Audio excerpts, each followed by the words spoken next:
salamullah ala toha rasulillah, salatullah salamullah ala yasin habibillah. Tawassalna bismillah wa bil hadi rasulillah wa kulli mujahidin lillah bi ahlil badri ya Allah. Ilahi salimil ummah minal afati wan nikmah wa min hammin wa min ghummah bi ahlil badri ya Allah. Ilahi salimil ummah minal afati wan nikmah wa min hammin wa min ghummah bi ahlil badri ya Allah.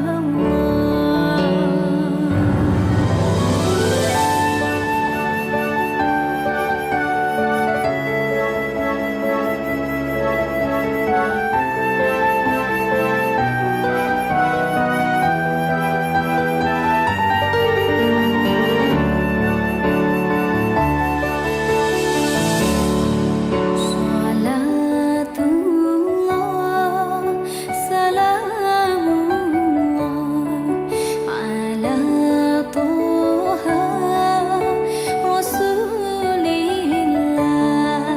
salatullah salamullah ala toha rasulillah, salatullah salamullah ala yasin habibillah, salatullah salamullah ala yasin habibillah, salatullah salamullah ala yasin habibillah, ala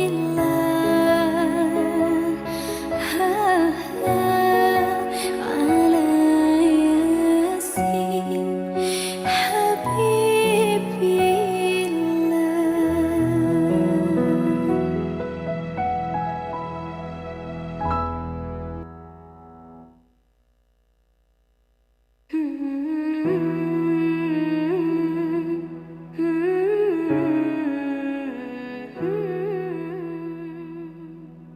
كل هذه الأرض ما تكفي مساحة.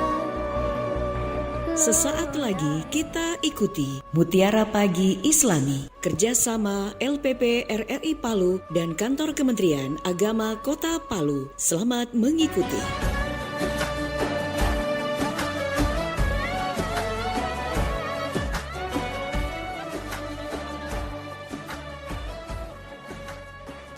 Assalamualaikum warahmatullahi wabarakatuh. Selamat pagi untuk Anda pendengar dimanapun Anda berada. Suasana pagi yang begitu indah ini kembali kita berjumpa dalam program kita di Mutiara Pagi Islami, di mana Mutiara Pagi Islami ini merupakan kerjasama kantor Kementerian Agama Kota Palu. Dan pendengar, untuk siaran kami juga Anda bisa dengarkan melalui RRI Programa 4 di 97,5 dan juga melalui RRI Ampana, dan juga Anda bisa menyaksikan kami pendengar melalui kanal YouTube RRI Palu untuk pagi ini. Dan khususnya juga untuk Anda pendengar kaum muslimin wal muslimat yang dirahmati Allah, yang pagi ini juga sudah bangun dan sudah mendengarkan program satu melalui 90,8 dan juga melalui RRI Playgo. Baik, pagi ini kita akan berbincang terkait dengan pilar keluarga sakinah berwatak moderat. Di studio 1 saat ini pendengar sudah hadir narasumber kami. Saya langsung saja menyapa. Beliau adalah Ustadz Ahmad Dedi Arianto SHI MH. Assalamualaikum Ustadz. Waalaikumsalam warahmatullahi wabarakatuh. Baik, luar biasa Ustadz, pagi ini kita sudah siap-siap untuk menyapa pendengar ya. Ya, Walaupun mungkin, iya alhamdulillah, walaupun mungkin masih ada yang terlambat bangun pagi hari. Tapi itu tadi cepat beranjak, jangan sampai terlambat ya, khususnya Anda yang akan melaksanakan ibadah sholat subuh hari ini. Dan pendengar, terkait dengan pilar keluarga sakinah berwatak moderat, di minggu lalu ini juga sudah dibahas begitu Ustadz ya. Dan nanti kita akan terima juga untuk Anda yang ingin bergabung, ingin menanyakan terkait dengan keluarga sakinah ya, seperti apa keluarga sakinah yang berwatak moderat ini. Nanti kita akan ikuti perbincangannya bersama Ustadz kita. Tapi sebelumnya Ustadz, kita mukadimah dulu ini. Silakan. Bismillahirrahmanirrahim. Assalamualaikum warahmatullahi wabarakatuh. Waalaikumsalam. Alhamdulillah. Alhamdulillahirabbil alamin wassalatu wassalamu ala asrofil anbiya'i wal mursalin sayyidina wa maulana Muhammadin wa ala alihi wa sahbihi ajma'in, amma ba'du. Terima kasih atas waktu yang diberikan Bu Rini. Iya, betul. Jadi alhamdulillah pagi ini kita bisa berjumpa kembali di stasiun tercinta kita RRI Palu. Salawat dan salam kita curahkan kepada junjungan kita Nabi besar Muhammad SAW. Tema yang kami angkat masih seputar dengan tema minggu lalu tentang keluarga sakinah berwatak moderat. Karena keluarga sakinah itu tidak bisa langsung dibentuk dan tidak bisa langsung jadi. Melalui proses yang sangat panjang.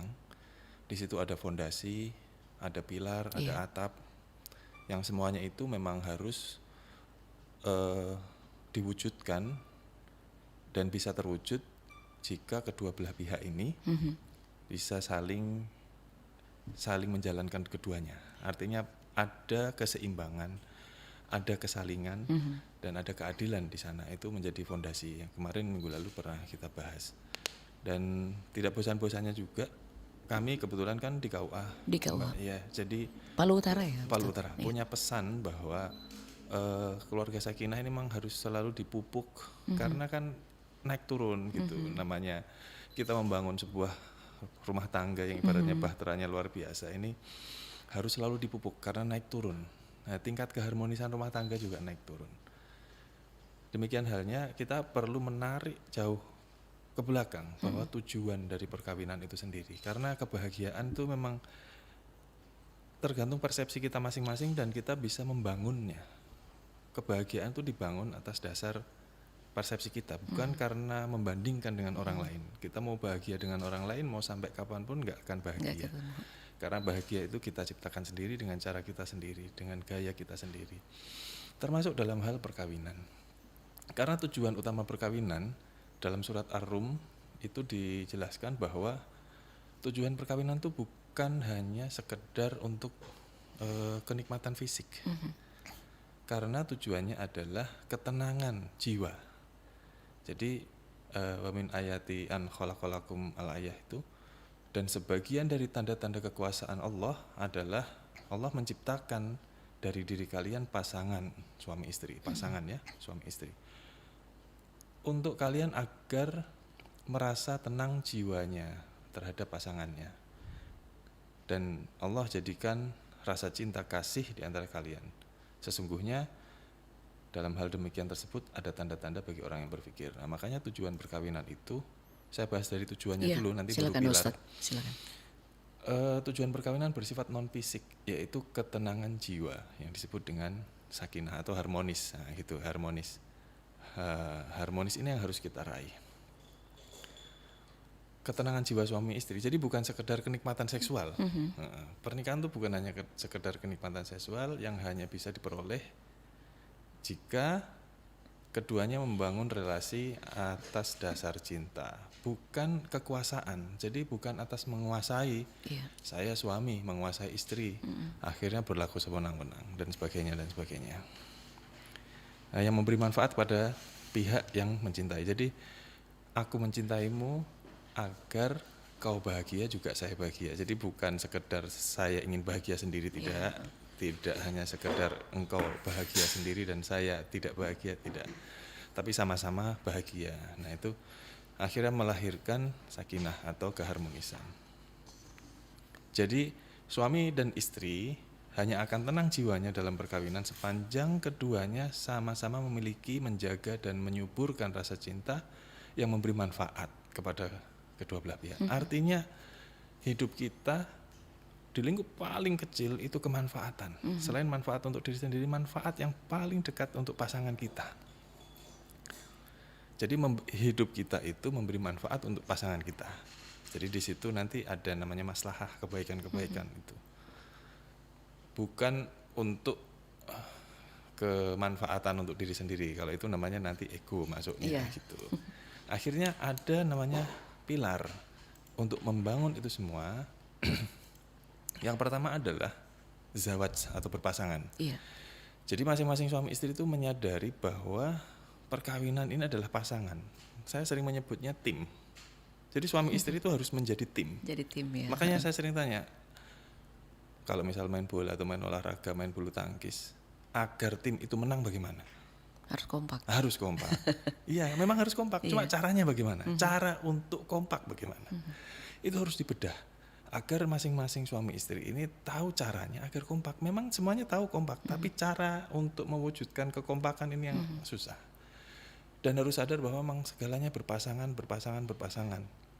Termasuk bahagia yo, sama-sama bahagia, berpasangan. Termasuk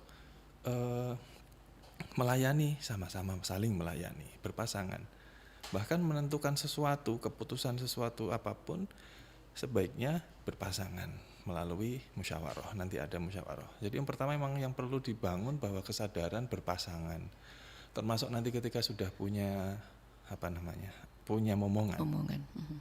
Ngurus anak itu bukan cuma tugas istri, bukan cuma tugas ibu gitu loh. Tapi juga peran besar suami itu juga harus ada. Jadi sebagai sosok, sebagai figur yang harus menjadi teladan, itulah posisinya ayah di situ. Makanya berpasangan dalam membangun pendidikan anak, dalam mengurus anak itu juga harus berpasangan suami istri. Yang kedua adalah pilar. Yang kedua adalah janji kokoh, mitsakon golidon. Ini komitmen, mitsakon golidon itu komitmen. Jadi suami istri selain berpasangan harus punya komitmen kuat. Komitmen kuat terhadap apa tujuan pernikahan, target-target yang akan diraih, tujuan-tujuan yang akan diraih, harapan-harapan yang akan diraih, itu harus punya deal-deal, kesepakatan. Yang ini harus komitmen, memang saling menjaga. Misal saya tidak akan mengkhianatimu, nah, contoh ya, atau saya akan selalu memahami perasaanmu, nah, contoh. Ini pun harus selalu dibangun komitmen kebersamaan. Artinya sama-sama dua belah pihak berpasangan tadi. Yang ketiga adalah muasyarah bil ma'ruf. Dalam surah An-Nisa, muasyarah bil ma'ruf. Jadi ini memang perintah agama. Muasyarah bil ma'ruf itu memperlakukan pasangan dengan baik. Nah, kemudian baik itu standarnya apa? Standar kebaikan yang itu bagaimana? Ya standar kebaikan yang diajarkan Rasulullah. yang ada dalam Al-Quran, kebaikan-kebaikan yang tadi membawa manfaat, kemanfaatan tadi. Jadi bermanfaat, diri kita setidaknya bermanfaat untuk pasangan kita dulu, sebelum bermanfaat untuk orang lain. Orang ya. lain ya. Jadi lingkup terkecil dulu. Jadi lebih baik kita tidak perlu dikenal banyak orang, tetapi di rumah itu bisa membahagiakan, bisa bermanfaat untuk pasangan kita sebagai istri kepada suami, sebagai suami kepada istri, kemudian untuk anak-anak kita. Setidaknya itu dulu. Jadi pasangan terkecil dulu. Jadi bermanfaat dengan cara muasyarah bil ma'ruf tadi, memperlakukan pasangan dengan baik. Setidaknya kalau belum bisa membahagiakan, jangan sakiti perasaannya. Iya. Nah, kalau belum bisa membantu, jangan disuruh-suruh. Nah, contoh itu kan. Iya, Itu iya. memperlakukan dengan baik. Artinya kebaikan ini pun ditanya apakah yang saya lakukan ini sudah baik menurut pasangan ya. Contoh gitu.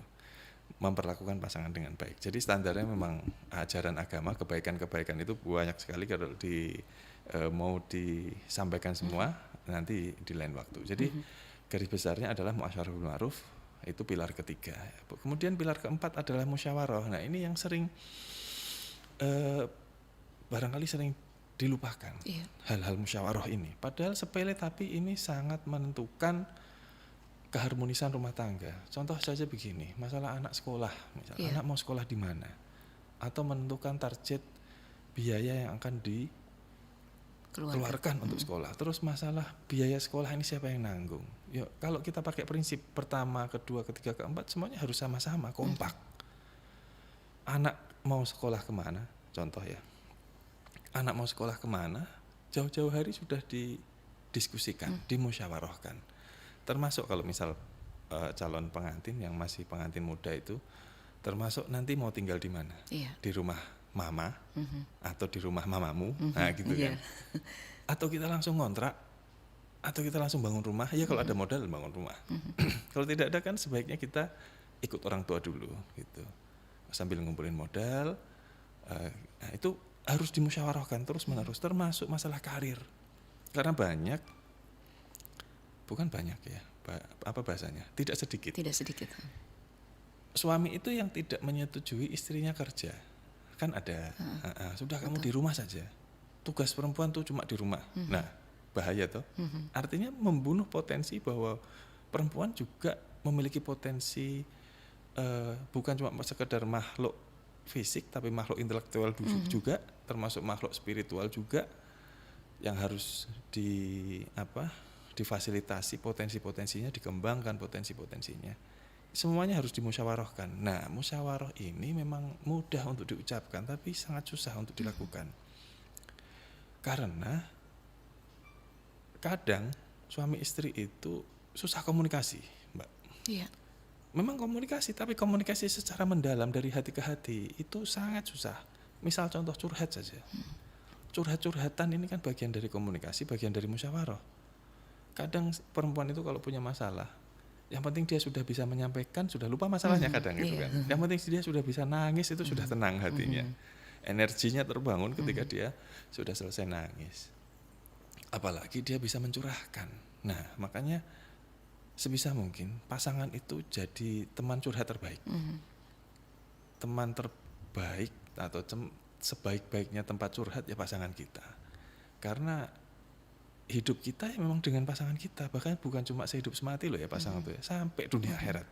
Yang akan kita bawa sampai akhirat, sampai surga menuju ridhonya Allah ya pasangan kita dan anak-anak kita. Makanya lebih diprioritaskan sebenarnya ini di keluarga dulu. Makanya ku anfusakum wa ahlikum naron, jaga dirimu dan keluargamu dari api neraka itu kan jaga anak istri. Ini yang diperintahkan kan suami sebagai imam, sebagai imam, kepala rumah tangga. Nah, disitulah perlunya musyawarah menentukan sesuatu dengan musyawarah. Nah, prinsip terakhir, pilar terakhir tarodin, saling ridho. Ketika sudah bisa komunikasi, ketika sudah bisa musyawarah, akhirnya di sini nanti ada keridhoan. Iya. Misal contoh, masing-masing suami istri itu kan pasti punya hobi, punya kegemaran, punya kesenangan, punya cita rasa yang berbeda. Misal contoh kayak Lebaran pakai baju apa, nah, Lebaran pakai baju apa, masing-masing pasti punya. Dan itu harus dimusyawarahkan dan nanti menentukan baju yang ini atas dasar saling ridho.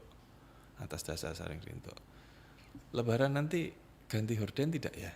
Nah, contoh gitu. Lebaran nanti ganti horden atau horden yang bagaimana? Atau rumah mau kita cat bagaimana?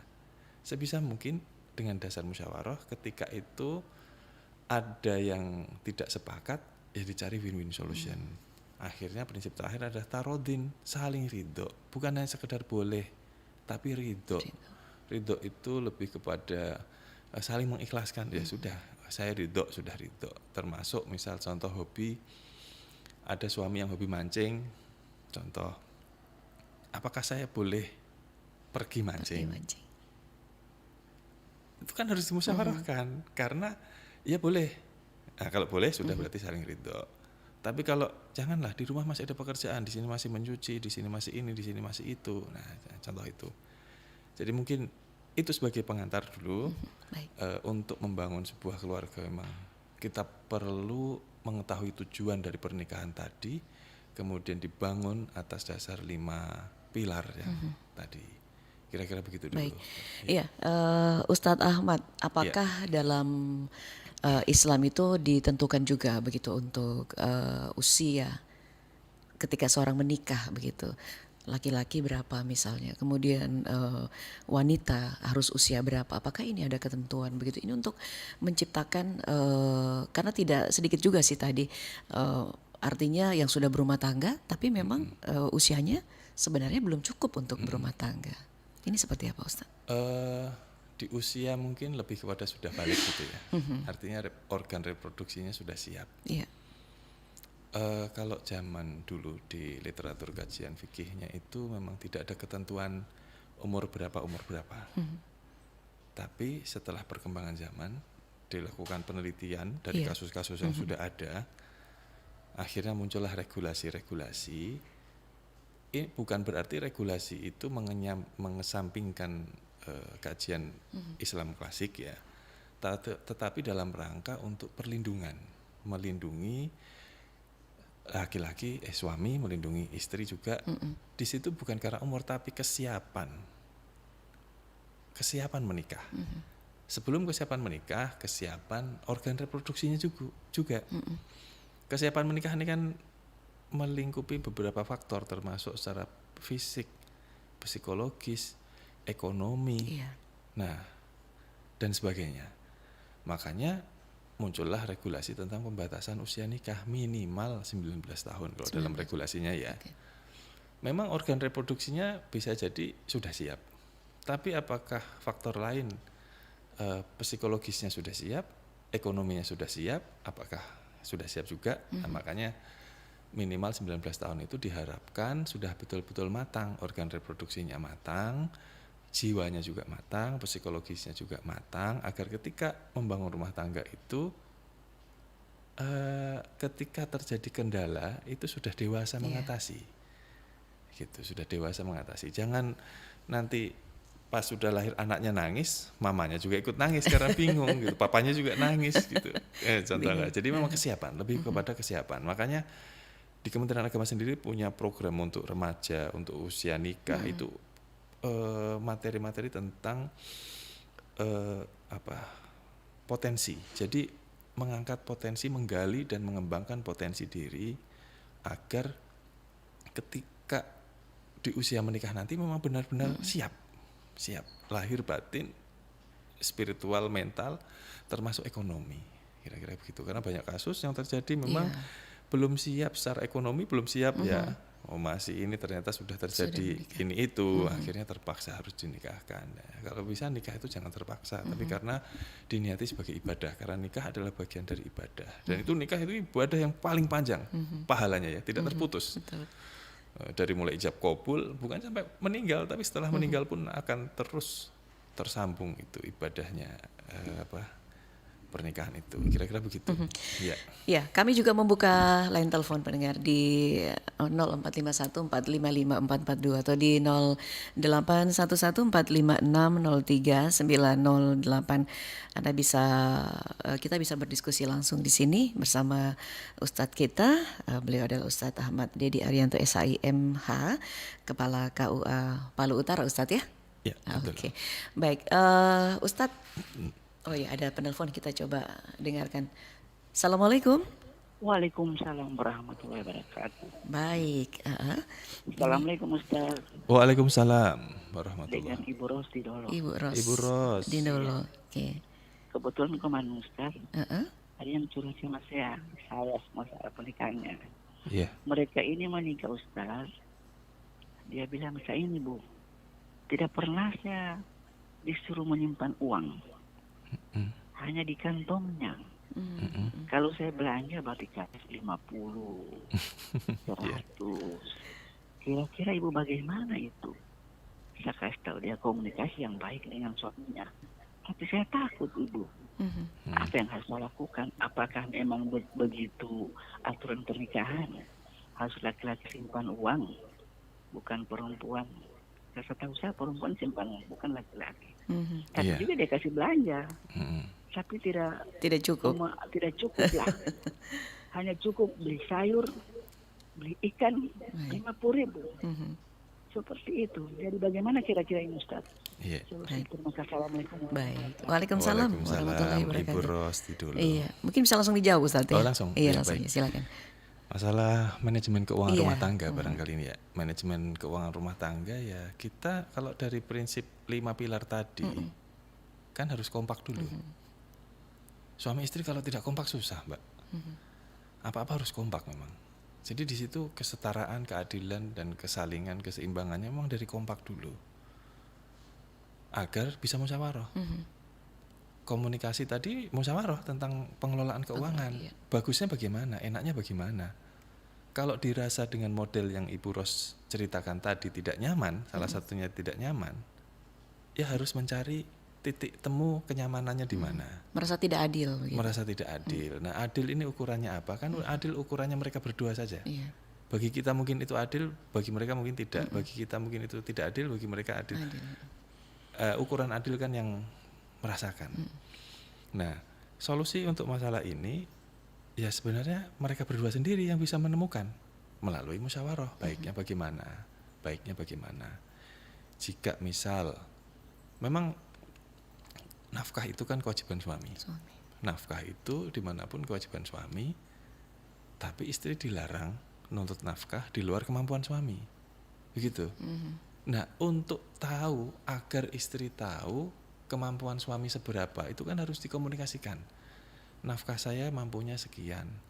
Nafkah lahir ya, nafkah uang ya ini khususnya. Karena kalau bahas nafkah juga ada lahir, ada batin. Termasuk perasaan, rasa aman, rasa sayang, rasa dicintai, merasa dilindungi, itu juga nafkah. Merasa dihargai, itu juga nafkah. Nah, untuk nafkah masalah uang ini memang selalu harus dikomunikasikan, baiknya apakah diberikan setiap hari. Kalau prinsipnya dalam Islam malah istri sebagai pengelola. Istri sebagai pengelola. Jadi di zaman Rasulullah itu pernah disampaikan bahwa menjaga harta suami. Nah, kalau diinterpretasikan dalam kehidupan sehari-hari sekarang, bantu kelola.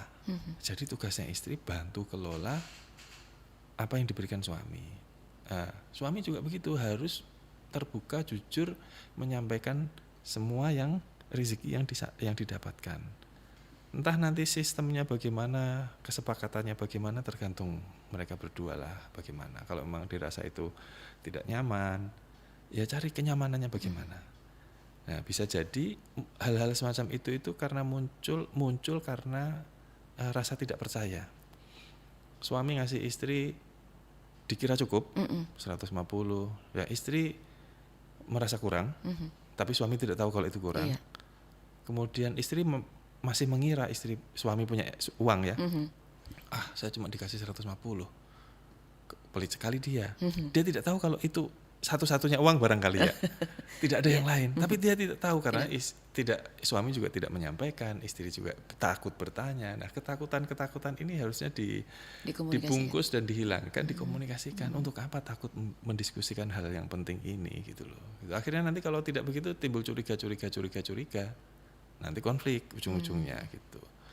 Jadi masalah keuangan tuh contohnya gitulah. Jadi itu mungkin jawaban untuk Ibu Ros bahwa solusinya ya pasangan itu sendiri yang tahu langkahnya dengan diskusi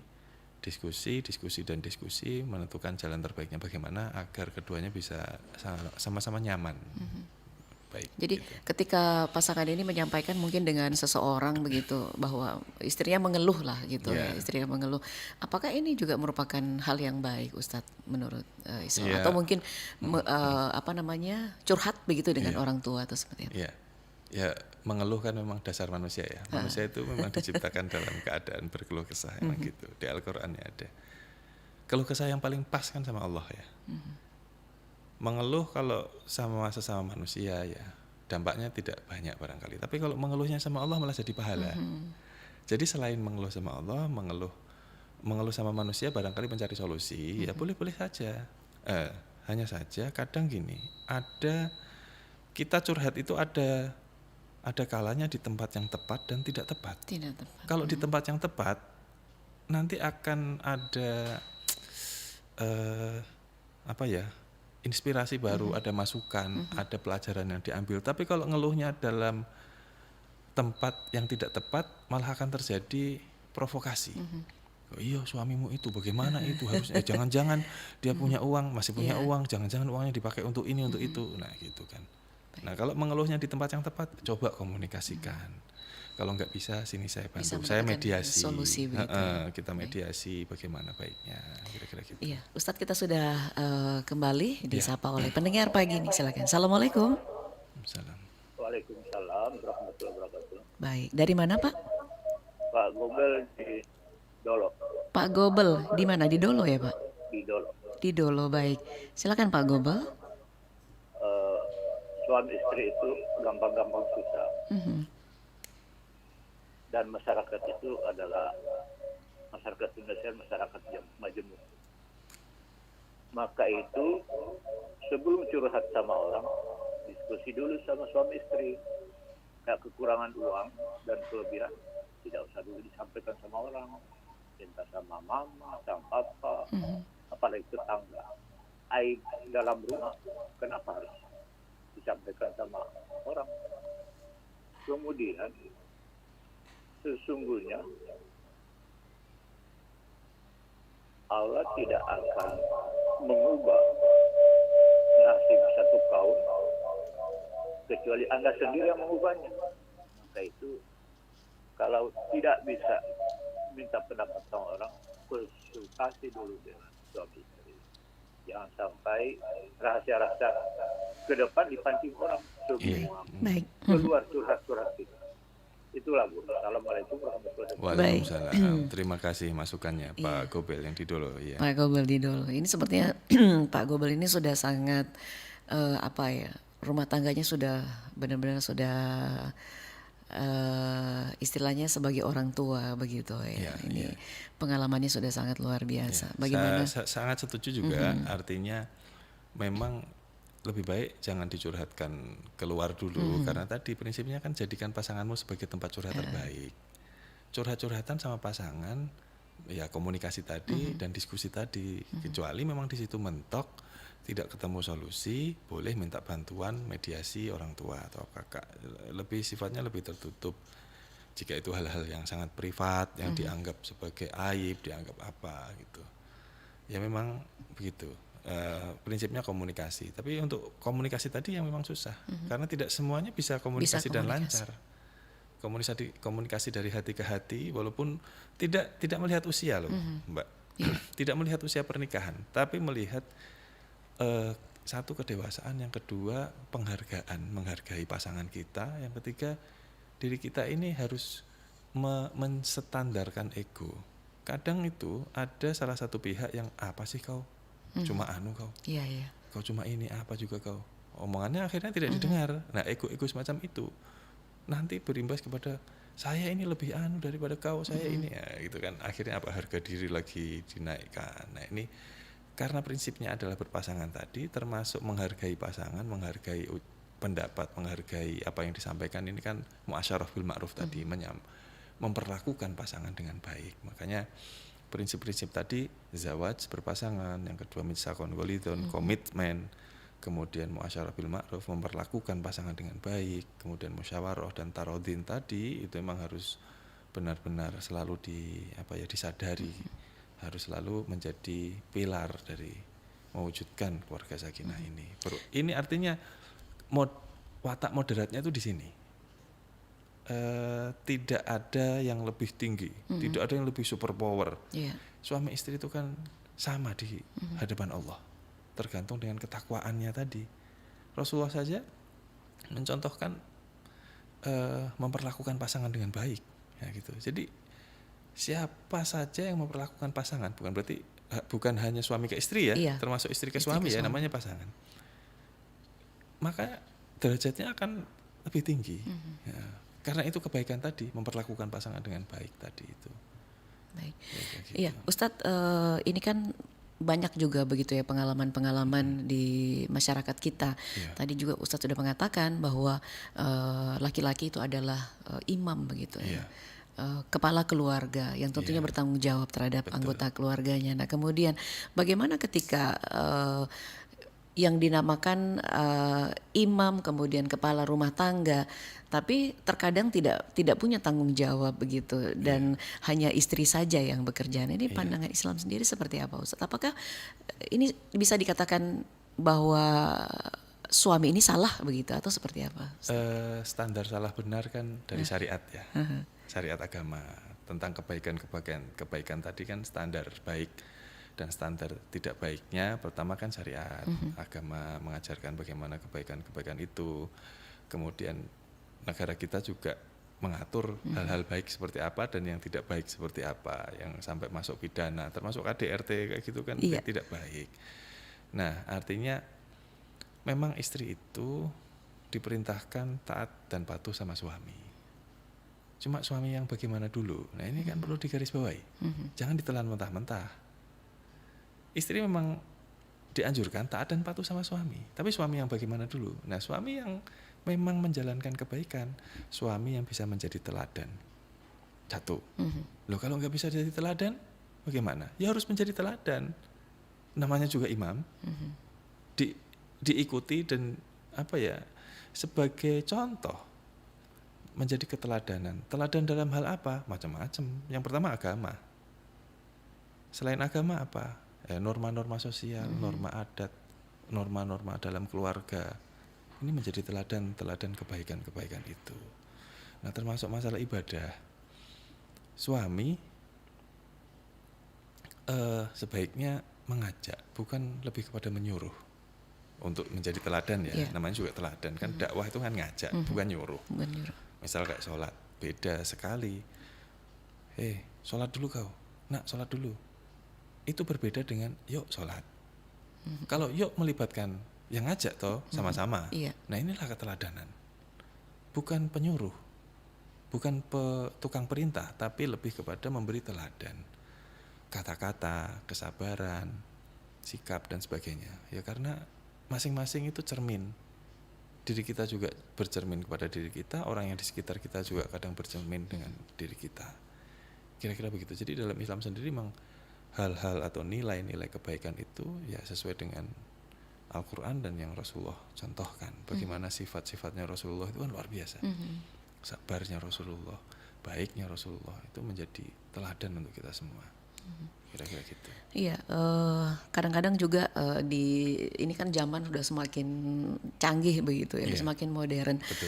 Biasanya ada anak-anak kita begitu yang sudah saya menikah aja begitu, ikut-ikut tren begitu Ustaz ya, dan bahkan tidak mengetahui bahwa sebenarnya kehidupan sesungguhnya itu, bahkan teman saya mengatakan juga begini, mereka tidak tahu bahwa kehidupan sesungguhnya itu adalah ketika kita memasuki bahtera perkawinan. Di situ kompleks permasalahannya. Nah, kemudian bagaimana kita bisa anak-anak kita misalnya itu bisa lebih memahami Ustaz bahwa sebenarnya menikah itu bukanlah perkara yang mudah. Jadi bukan hanya tren sehingga terhindar dari yang namanya perceraian muda seperti Iya, itu, iya. Ustaz. Itu gimana, Ustaz? Sama anak ya, sama sebenarnya prinsipnya, komunikasi. Komunikasi. Kalau misal anak itu sudah siap lahir batin, kau sudah siap, apa namanya, ketika setiap bulan ditagih cicilan Rumah. listrik, internet, Iya. beli beras, kira-kira segini loh nak biayanya, kau sudah siap. Jadi diberi pemahaman melalui komunikasi tadi, komunikasi. Kamu pacaran, kamu sudah siap hamil. Kalau sudah siap hamil, ayo saya nikahkan. Nah, contoh misal Iya. umurnya sudah cukup, kamu sudah siap ngurus anak, atau kau lihatlah papa mama, dari bangun pagi sampai mau tidur, apa yang papa mama kerjakan, kau sudah siap melakukan itu. Itulah rumah tangga. Dan segala-segala, kalau misal kau sakit, kau sudah siap. Atau anakmu sakit, kau sudah siap. Itu kan butuh komunikasi dulu tentang kesiapan mental, kesiapan spiritual, kesiapan ekonomi. Akan bisa terungkap ketika orang tua ini komunikasi lagi, Mbak. Komunikasi. Musyawarah tadi, curhat-curhatan lah, gampangannya zaman sekarang curhat-curhatan. Nah, makanya ada yang susah curhat, artinya bukan susah curhat. Ingin curhat tapi tidak mendapat respon, akhirnya curhat kemana? Sosial media kan? itu Zaman sekarang, sering iya. terjadi. Akhirnya curhatnya ke sosial media. Karena Apakah ini diperbolehkan, Ustaz? masalah boleh tidak boleh tergantung lah ya, tergantung. Lah itu kan mungkin jalan terakhir karena dia tidak tahu caranya curhat.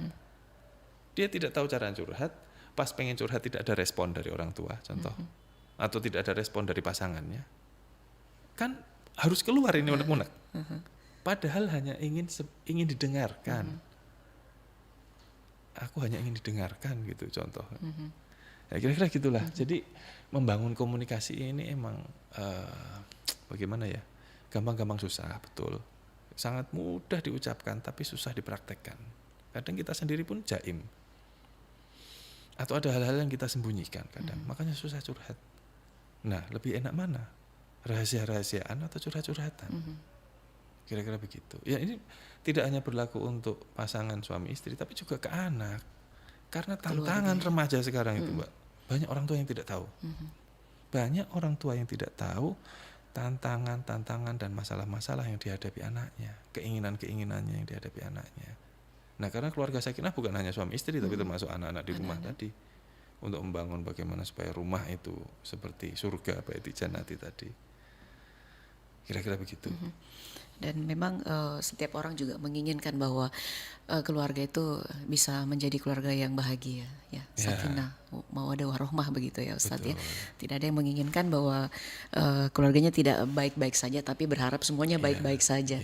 Banyak hal yang sudah disampaikan oleh Ustadz. Ya, intinya tadi adalah komunikasi, Ustadz ya. Ya, lebih kepada situ ya. Jadi dari 5 pilar tadi itu akan terwujud ketika masing-masing mau menyadari posisinya, terus ya bisa curhat-curhatan tadi. Untuk mewujudkan bahwa kita harus kompak kan harus komunikasi. Untuk mewujudkan bagaimana musyawarah mencapai kesepakatan, komunikasi. Ustadz, kalau di Kementerian Agama sendiri ada nggak tempat konseling ini? Ya, Bagi KUA. Di KUA ya. KUA. Baik. KUA tempat konseling, tempat curhat, tempat mencari solusi dari masalah, bukan cuma masalah rumah tangga, masalah keagamaan. Jadi KUA itu yang dulunya menjadi pusat layanan keluarga sakinah, sekarang sudah berubah menjadi pusat layanan keagamaan. Keagamaan. Jadi makanya ada program revitalisasi KUA dan sebagainya, itu memang untuk diberdayakan KUA lebih bermanfaat bagi semua halayak itu. Termasuk KUA Palu Utara, Ustadz ya? Semua KUA se-Indonesia. Iya, karena berhubung Ustadz ada di sini sebagai kepala KUA Palu Utara ini. Jadi untuk warga Palu Utara mungkin ketika ada sesuatu boleh konseling ya, Ustadz. Harus. Malah saya sangat suka kalau ada warga. Saya malah sangat menerima, baik mau telepon ya boleh. Tapi kalau chattingan mungkin lambat balas karena kan chattingan Ngetik dulu kan, gitu ya. dulu. Lebih enak langsung nelpon atau datang ke kantor itu. kita sangat terbuka dan malah Baik. senang. Iya. Ya Ustadz, waktu kita kurang lebih 6 menit lagi ini. Ya. Dan sebagai closing statement Ustadz, Ya. sedikit pencerahan mungkin kepada pendengar kita sebelum nanti kita tutup dengan doa. Baik. Silakan Ustadz Ahmad. Jadi karakteristik keluarga sakinah yang berwatak moderat pertama memang dibangun atas dasar perkawinan yang sah dulu. Sah ya. Iya, harus Dan sah. sah ini kan banyak versi. Tapi bagi kami sah ya secara agama, sah secara hukum yang berlaku di Indonesia. Nah, dan dicatatkan punya buku nikah. Jadi nikah siri itu bukan solusi. Karena nikah di KUA kan gratis. Gratis ya Ustadz Loh, ya. Ini yang banyak orang belum tahu. Nikah dikiranya bayar. Pak, buku nikah berapa dibayar? Tidak ada dibayar, semuanya gratis. Gratis. Kecuali nikah di luar itu bayar memang, tapi nyetornya ke bank. 600.000 tok. Iya. Nah, kalau ada tambahan berarti bukan.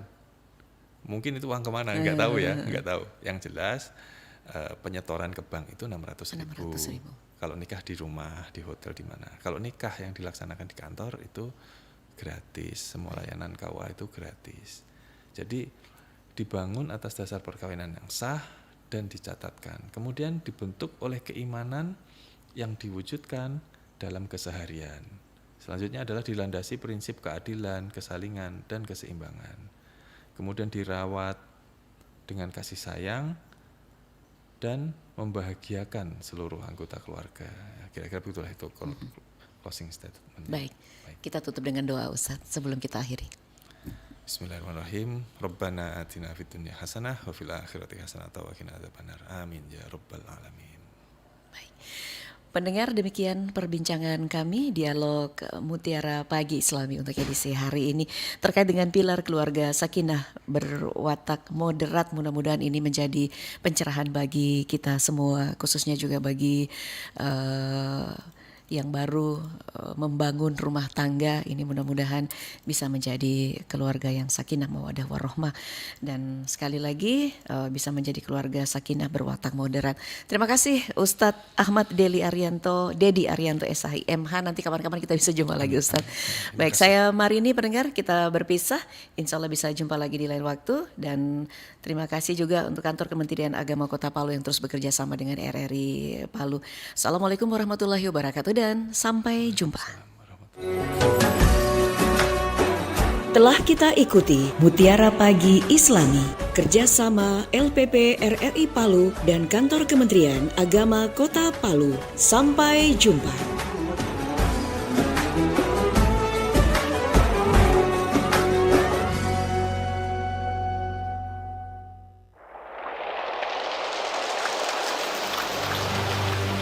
Saudaraku yang dimuliakan Allah, ingatlah engkau dengan pesan Rasulmu. Rasul Sallallahu Alaihi Wasallam pernah berpesan, ketahuilah pada diri kita itu ada segumpal daging. Ketika segumpal daging ini baik, maka akan baik semua tampilan tubuh kita. Tapi ketika segumpal daging ini jelek dan rusak, maka akan jelek semua tampilan tubuh kita. Ala wahiyal qalb. Ketahuilah segumpal daging itu adalah hati. Obat hati ada 5 perkaranya. Yang pertama, baca Quran dan maknanya. Yang kedua, sholat malam dirikanlah. Yang ketiga, berkumpulah dengan orang soleh. Yang keempat, perbanyaklah berpuasa. Yang kelima, zikir malam perbanyaklah. Salah satunya, siapa bisa menjalani